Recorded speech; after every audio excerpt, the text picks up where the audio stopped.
آج بشیر بدر کی بڑی خوبصورت سی غزل لے کر حاضر ہوا ہوں۔ تاروں بھری پلکوں کی برسائی ہوئی آنکھیں، ہے کون پروئے جو بکھرائی ہوئی غزلیں۔ تاروں بھری پلکوں کی برسائی ہوئی غزلیں، ہے کون پروئے جو بکھرائی ہوئی غزلیں۔ وہ لب ہیں کہ دو مصرعے اور دونوں برابر کے، زلفیں کہ دل شاعر پہ چھائی ہوئی غزلیں۔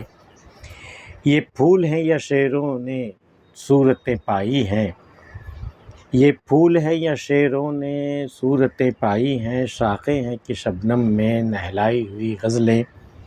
خود اپنی ہی آہٹ پہ چونکے ہوں ہرن جیسے، یوں راہ میں ملتی ہے گھبرائی ہوئی غزلیں۔ ان لفظوں کی چادر کو سرکاؤ تو دیکھو گے، احساس کی گھونگھٹ میں شرمائی ہوئی غزلیں۔ اس جان تغزل نے جب بھی کہا کچھ کہیے، میں بھول گیا اکثر یاد آئی ہوئی غزلیں۔ تاروں بھری پلکوں کی برسائی ہوئی غزلیں۔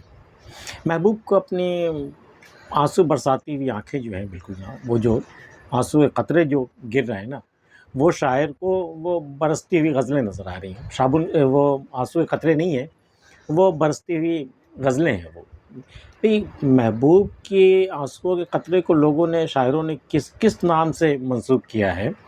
ٹکڑے ہیں میرے دل کے اے یار تیرے آنسو، دیکھے نہیں جاتے ہیں دلدار تیرے آنسو۔ تو یہاں ہے کہ تاروں بھری پلکوں کی برسائی ہوئی غزلیں، تاروں بھری، آنسو کے قطرے بھرے ہوئے آنکھوں میں، اور وہاں سے قطرے جو ہیں وہ برس رہے ہیں، تو جیسے کہ غزلیں برس رہی ہوں۔ تاروں بھری پلکوں کی برسائی ہوئی غزلیں، ہے کون پروئے جو بکھرائی ہوئی غزلیں۔ اب اتنی غزلیں جو بکھر رہی ہیں، ہے کون جسے موتیوں کے مانند، مالے کے مانند، موتیوں کے مالے کے مانند اسے پروئے، کسی دھاگے میں اکٹھا کرے اسے، ہے کون پروئے جو بکھرائی ہوئی غزلیں۔ وہ لب ہیں کہ دو مصرعے اور دونوں برابر کے، بھئی دو مصرعے جو ایک شعر کو ہوں گے تو دونوں برابر ہی ہوں گے۔ وہ لب ہیں کہ دو مصرعے اور دونوں برابر کے، زلفیں ہیں کہ زلفیں کہ دل شاعر پہ چھائی ہوئی غزلیں۔ شاعروں کے دل پر ہر وقت محبوب کی زلف جو ہے وہ چھائی ہوئی رہتی ہے، اور اسی کے سائیڈ افیکٹس میں غزلیں ہوتی رہتی ہیں۔ تو زلفیں کہ دل شاعر پہ چھائی ہوئی غزلیں۔ وہ لب ہے کہ دو مصرعے اور دونوں برابر کے، ان کے جو لب ہے محبوب کے، بالکل غزل کے اشعار کے مصرعے کی طرح ہے، دو مصرعے دونوں برابر کے مصرعے کی طرح ہے۔ وہ لب ہے کہ دو مصرعے اور دونوں برابر کے، زلفیں ہیں دل شاعر پہ چھائی ہوئی غزلیں۔ یہ پھول ہے یا شعروں نے صورتیں پائی ہیں۔ شعر کیا ہوتا ہے؟ کچھ لفظوں کی ترتیب ہی تو ہوتی ہے، اس میں کچھ احساس ہوتے ہیں، کچھ خیالات ہوتے ہیں، اور جو پڑھنے یا سننے والوں پر ایک اثر مرتب کرتا ہے، اسی کو تو شعر کہتے ہیں نا۔ اس کی کوئی شکل تو نہیں ہوتی، یہ محض ایک احساس کا نام ہے۔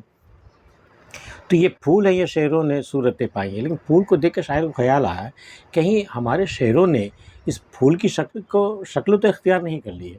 یہ پھول جو ہے بالکل شعر کی مانند لگ رہے ہیں۔ یہ پھول ہیں یا شعروں نے صورتیں پائی ہیں، شاخیں ہیں کہ شبنم میں نہلائی ہوئی غزلیں۔ ان پھولوں کی شاخیں جو ہیں وہ دراصل شبنم میں نہلائی ہوئی غزلیں ہیں، جو شاخ کی مانند آج یہاں نظر آ رہی ہیں۔ یہ پھول ہیں یا شعروں نے صورتیں پائی ہیں، شاخیں ہیں کہ شبنم میں نہلائی ہوئی غزلیں۔ خود اپنی ہی آہٹ پہ چونکے ہوں ہرن جیسے۔ ہرن بڑی چوکنا چیز ہوتی ہیں، وہ آپ نے دیکھا ہوگا اسے کس طرح چوکڑی بھرتی ہے، ہر وقت اپنی ہی آہٹ سے وہ چونکتی رہتی ہے۔ چونکنے کی ایک وجہ یہ بھی ہوتی ہے کہ اس کی ناف میں ایک مشک ہوتا ہے جس کی خوشبو دور تک پھیلتی ہے، اسے ہی خبر نہیں ہوتی کہ وہ مشک کہاں پر ہے، لیکن اس کی خوشبو سے وہ بھی باخبر ہوتی ہے، تو ہر گھڑی وہ چوکنا رہتی ہے۔ اسے لگتا ہے جیسے کوئی ہر گھڑی کوئی اسے شکار کرنے کے فراق میں لگا ہوا ہے، اور کوئی بھی کسی وقت بھی اسے شکار کر سکتا ہے۔ سڑک پہ آتی جاتی ہوئی لڑکیوں کو دیکھا آپ نے، اس کی بھی حالت کچھ ویسی نہیں ہوتی جیسے کہ گھبرائی ہوئی چوکنا سی کوئی ہرن جا رہی ہو۔ خود اپنی ہی آہٹ پہ چونک جاتی ہے، دوسروں کی آہٹ تو نہیں۔ خود اپنی ہی آہٹ پہ چونکے ہو ہرن جیسے، یوں راہ میں ملتی ہیں گھبرائی ہوئی غزلیں۔ راہ پر آتی جاتی ہوئی جو لڑکیاں ہوتی ہیں وہ بھی ہرن کی طرح چونکی ہوئی رہتی ہیں بالکل، اور آتی جاتی ہوئی غزلوں کا نام دیا ہے شاعر نے اسے، یوں راہ میں ملتی ہیں گھبرائی ہوئی غزلیں۔ ان لفظوں کی چادر کو سرکاؤ تو دیکھو گے، احساس کے گھونگھٹ میں شرمائی ہوئی غزلیں۔ بھئی میں نے کہا نا کہ شعر کیا ہوتا ہے، لفظوں کی ترتیب ہی تو ہوتی ہے۔ تو لفظوں کے پردے کو اگر ہٹایا جائے تو اس کے اندر جو احساس ہوتا ہے نا، ان لفظوں کے ترتیب میں جو ایک احساس چھپا ہوتا ہے نا، اس میں ایک شرمائی ہوئی غزلیں بھی ڈھونڈے سے مل جائیں گی، یہ غزل مل جائے گی شرمائی ہوئی۔ تو ان لفظوں کی چادر کو سرکاؤ تو دیکھو گے احساس کی گھونگھٹ میں شرمائی ہوئی غزلیں، اس جان تغزل نے جب بھی کہا کچھ کہیے۔ جان تغزل، غزل کی جان، جسے دیکھ کر شاعر غزل کہتے ہیں۔ اس جان تغزل نے جب بھی کہا کچھ کہیے۔ اب کسی جان تغزل نے آ کے بشیر بدر سے بھی کہا ہوگا کہ بھی کچھ کہیے، کچھ عرض کیجیے۔ میں بھول گیا اکثر یاد آئی ہوئی غزلیں، بھئی حسن کی تاب نہیں لا سکنے کے بنا پر، نہیں جو لا پاتے ہیں نا، تو وہ رنگ تغزل کو دیکھ کر کے بھی وہ اپنی بات تو چھوڑیے، اپنی یاد کی ہوئی غزلیں بھی بھول جاتے ہیں۔ اس جان تغزل نے جب بھی کہا کچھ کہیے، میں بھول گیا اکثر یاد آئی ہوئی غزلیں۔